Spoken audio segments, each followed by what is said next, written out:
Cold Comfort closes out the trilogy of episodes that Mr. Freeze appeared in, and it's the only time we'd see him in the new Batman adventures.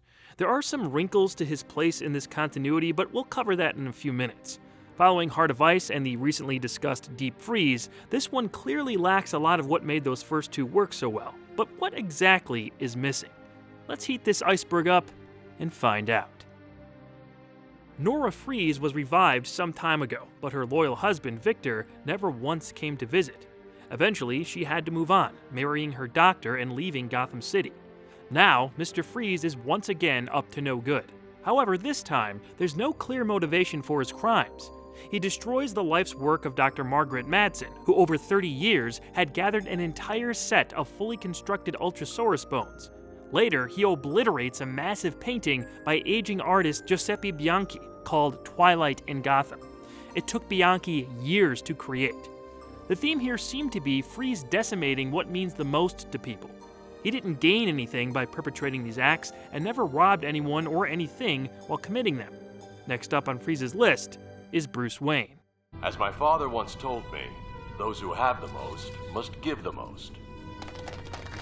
Those who have the most also have the most to lose, Mr. Wayne. Freeze and his Ice Maidens attack Wayne Manor soon after. It's actually a very good scene, with Freeze psychoanalyzing Bruce's whole life. You were just a boy when you lost your family, but you keep trying to create a surrogate family for yourself. To destroy you, I need only destroy that. Following some ominous words, they freeze Alfred and leave. While Batgirl showed up at one point, she failed to stop them on her own. Still, Gordon managed to plant a bat tracer on their getaway van. As our heroes recover in the Batcave, Bruce and Barbara wait for an opportunity to go after Freeze. This episode originally aired on October 12, 1997. The direct-to-video feature, Batman and Mr. Freeze SubZero, was delayed in its release and didn't debut until March 17, 1998. It was in that film where Nora Freeze was fully revived by the end, leading to our current predicament. Not knowing that the first time this aired might have been a little confusing to viewers. Yes, we can just chalk this new development up to having taken place during the 2 to 3 years between Batman the Animated Series and TNBA, but Nora was Victor's whole thing. Jumping from the reveal that she's still clinging to life in Deep Freeze and thinking about where they finished that story, this jump would have felt unsatisfying, to say the least. As explained in my Holiday Nights review, Bruce Timm himself didn't even seem to know what was going on with Victor and Nora, considering her dead after the accident that gave Freeze his abilities, yet unaware until later that Boyd Kirkland and Randy Rogel brought her back in SubZero. Maybe that's part of the reason Cold Comfort feels so lackluster compared to Freeze's other appearances. I get the feeling Timm kind of threw his hands up on Victor's motivations at this point and let writer Hilary J. Bader try to make sense of the situation. The absence of purpose that his wife gave him turned out to be a main reason behind Freeze's latest string of hurtful acts. They were attempts to crush the soul of his victims, forcing them to commiserate with his own. I guess it just came off kind of shallow from a character who seemed so nuanced in every other DCAU story he's featured in. I don't know if the same guy who simply wanted revenge for his thought-dead wife teamed up with Batman to stop a doomsday plan and looked to be willing to let the love of his life go so she could be happy would be this petty. Regardless of what happened with Nora, I think Victor would need to be brought back out of the shadows by someone else, like in Deep Freeze, instead of instigating these kinds of crimes himself. One thing about his presentation that was brand new was the inclusion of his new henchwomen, the Ice Maidens. I'm not sure if this was some mandate from Warner Brothers since we saw at least one similar-looking character turn up in Batman and Robin, but they feel way out of place for this version of Mr. Freeze. It seems like an attempt to recreate the formula that made Harley Quinn, but these bodyguards were never going to become a thing anywhere near that level. They'd fit in better in something like the Adam West Show. The actresses who provided their voices, Cree Summer and Lauren Tom, were very significant to other DCAU projects, most notably in Batman Beyond, where they'd play Terry McGinnis's friend Max and his girlfriend, Dana, respectively. Mr. Freeze's redesign isn't awful, it's just sort of bland. He's much bigger than before in some shots, but there's a storyline reason for that I'll get into soon. They removed his goggles and slimmed down his head, too. Cold Comfort is the only time we saw this model, so I can't complain too much. It looks amazing in his Batman Beyond episode down the road. Here, it's more forgettable than offensive. Michael Ansara is fantastic as usual. They did change the filter on his voice though, and it's heard even when Freeze is outside of his glass helmet. Your departure will be at my discretion. No sooner. The snow is beautiful, don't you think? Interesting. It's a deeper and more full sound than before. Personally, I think I liked how he sounded in BTAS better, but this can be seen as an improvement in some ways. Whatever. It doesn't make any sense. What does Victor Freeze gain by destroying a bunch of bones? Kevin Conroy's lighter Bruce Wayne voice is pretty much gone starting in this episode. We had just heard him use it in Holiday Nights. It's a shame since he was so good at showing off that contrast between Bruce in public and Batman. At least he has some different inflections in that scene than the more serious Bruce we see at Wayne Manor. I don't know why they made this choice, but it becomes distracting later on when Wayne sounds more and more like he's just always wearing the cowl.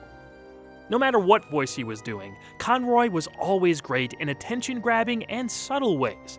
I love the scene at the manor where Bruce is trying to discipline Tim Drake for failing a civics test. You don't know the first thing about the American justice system, do you?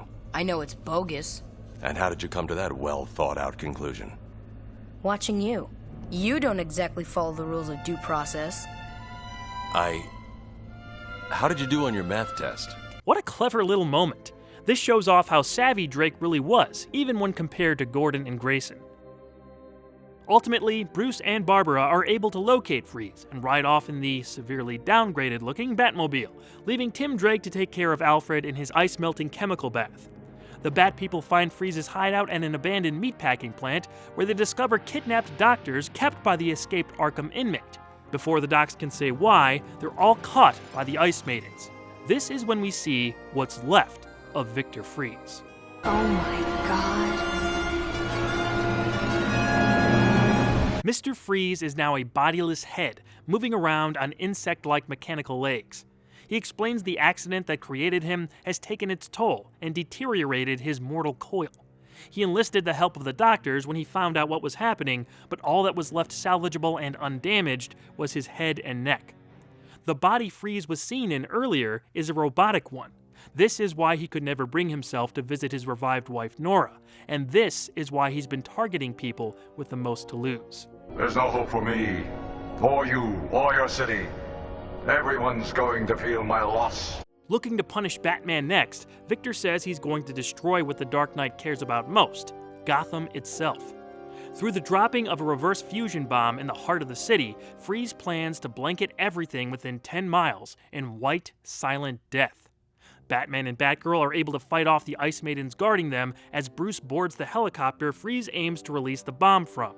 After a fierce battle, Batman hooks Victor to the bomb just before it falls off target into the Gotham River. That portion of the water explodes in ice and snow, leaving the Caped Crusader in control of the aircraft and assuming Freeze has finally bit the cold dust. Moments later, we see Freeze's robotic body behind the ice at the top of the frozen explosion, but his self-sustaining head is missing. I know what they were going for with the shock reveal, but I didn't really like the whole Freeze disembodied head thing. It felt like they thought they needed some big gimmick since the substance wasn't there for Victor's character. They tried to tie this in as the tragic reason why he never visited Nora, but the Freeze we knew from BTAS probably wouldn't have visited her anyway. I thought it was apparent by the end of SubZero he was sacrificing his life with her so she could live on her own away from what he became. I don't know exactly how many specifics Bruce Timm, Hilary J. Bader, and director Dan Reba knew from the SubZero story at this point, so maybe the lack thereof affected some of the decisions made here. I do know one thing for sure though. This whole storyline was salvaged and given a fantastic payoff in the Batman Beyond episode, Meltdown. Something else that bothered me was Batman kind of trying to kill Freeze in the climax. I guess you can look at it as more of a Ra's al Ghul Batman Begins scenario, but still, it's a little far for this version of the Dark Knight, especially since we know the sympathy he has for Victor. Also out of character for the Caped Crusader is his definitive proclamation of Freeze's demise. I think we've seen the last of Mr. Freeze. In past episodes, Batman almost always said whoever seemed to perish in a battle could still be out there, so this was a little odd. Shirley Walker is awesome as usual with the music. Also, the future of Gotham being destroyed by the reverse fusion bomb is a phenomenal visual piece they slipped in. The sequence goes in and out of Victor's eye and is heavily effective. I'll sum it up by saying Cold Comfort is a pretty decent installment and I'd still recommend it. I'm judging it harsher because of how much I liked Mr. Freeze's other DCAU appearances. There are some nicely handled scenes and ideas throughout, but when you match it up to what came before and after, this one is the installment left out in the cold.